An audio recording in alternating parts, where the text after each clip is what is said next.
안녕하세요. 주식 연구하는 카이스트생 카이스탁입니다.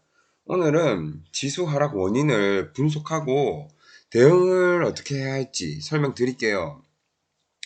네, 최근에 지수를 보면 상당히 많이 빠졌습니다. 제가 들고 있는 종목 보면 SK바이오랜드, 헬릭스미스, 보험사업 등등 안 빠진 종목이 없네요. 답답하네요. 저뿐만 아니라 대부분 투자자분들이 답답할 것 같습니다. 저는 매매 안 하고 홀딩하고 있습니다. 하락 원인을 분석해보면 이제 왜 홀딩하고 있는지 이유를 아실 수 있을 겁니다. 오늘 하락 원인을 한번 분석해봅시다. 첫 번째가 하락 원인은 코로나 재유행입니다. 기존에 계속적으로 반복적으로 나오는 내용입니다. 최근에 유럽과 미국에서 다시 확진자가 증가하고 있습니다. 이게 증시에 영향을 주는 이유는 다들 아시죠? 다시 또 경제에 타격을 주지 않을까라는 걱정 때문입니다. 이러한 이유로 미증시 역시 빠지고 있고 코스피랑 코스닥 역시 쭉쭉 빠지고 있습니다. 이 코로나 관련해서 현재 신경 써야 할 부분은 백신입니다. 백신. 코로나 재유행 이슈는 지금 우리나라에서도 2번 정도 재확산됐다가 다시 감소하는 현상을 보여줬습니다. 이런 현상은 어쩔 수 없이 일어날 겁니다. 계속적으로. 그리고 전 세계적으로. 다들 감소하면 돌아다니고, 다시 증가하면 조심하고, 사람 심리 자체가 이러니 어쩔 수 없는 것 같습니다. 그래서 이러한 재확산 이슈는 반복적으로 나타날 겁니다.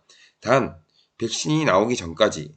그래서 백신 이슈가 엄청 중요하고 코로나 관련해서는 백신 임상이 실패했다라는 이슈만 아니면 크게 신경을 안 써도 된다고 저는 생각합니다.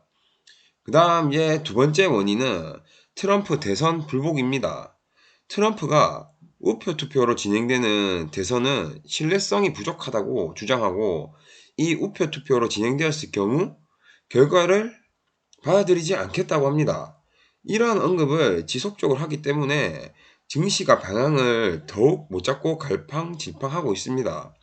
이 부분을 좀 더 풀어서 말씀드리면 보통 대선 주자들과 그쪽 지지당들이 추구하는 가치관과 정책들이 있습니다.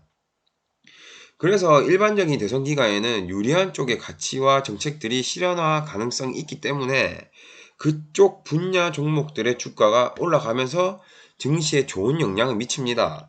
하지만 트럼프가 우표 투표에 대해 불복을 계속적으로 언급함으로써 막상 유리한 쪽이 당선되더라도 상대방이 이건 무효다 라고 주장하면 또 혼돈이 발생할 수도 있다는 걱정이 발생해버립니다. 따라서 어느 쪽 방향으로 미국 전체가 움직일지 불확실하다는 겁니다. 다시 말하면 미국의 방향성 불확실 문제가 발생하는 겁니다. 그리고 추가로 이런 이슈 때문에 미국의 여당이 싸우느라 경기 부양책도 나오기 힘듭니다. 이때까지 증시가 올라갔던 이유도 이 경기 부양책에 의해서 자금의 유동성이 커져서입니다. 그런데 이 경기 부양책 역시 현재 불확실해짐으로써 현재 증시에 안 좋은 영향을 미치고 있는 겁니다.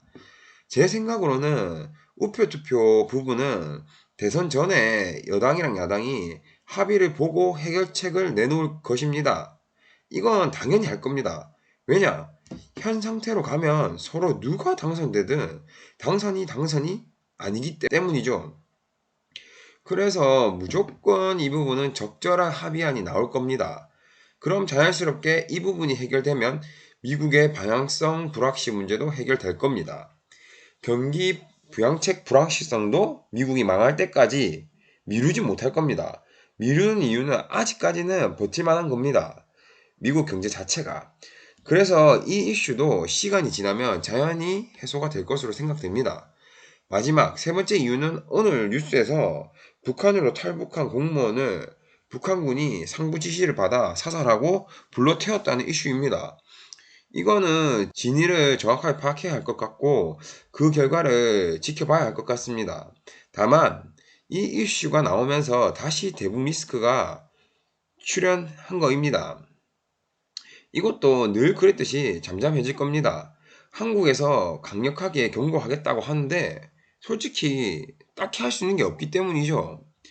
이렇게 세 가지 이유 때문에 최근에 계속적으로 하락하고 오늘은 더 하락한 겁니다. 정리를 해보면 첫 번째가 코로나 재확산, 두 번째가 트럼프 대선 불복 언급, 세 번째 북한 이슈 이렇게입니다. 그럼 이 세 가지를 가지고 향후 방향을 고민을 해봅시다. 일단 재료들은 노출되었고 증시의 반영이 일정 부분 진행되었습니다. 그럼 여기서 증시가 올라가려면 첫 번째가 우리나라처럼 유럽이랑 미국 코로나 확진자가 줄어들거나 백신 임상에 대한 호재가 나와야 합니다. 두 번째, 우표투표 대안에 대해서 언급되고 여당이 합의하는 과정이 나와야 합니다.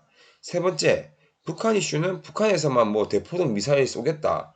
이런 발언만 안 하면 사라질 이슈입니다.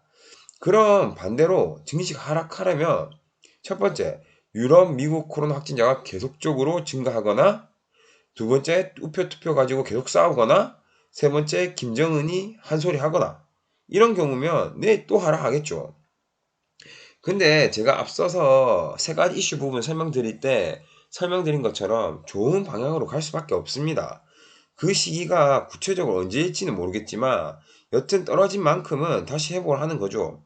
그리고 이 말을 다른 각도로 보면 지금은 매도할 때보다는 하락이 줄고 행보 느낌이 들 때 추가 매수를 해야 할 구간이 되는 겁니다. 아시겠죠?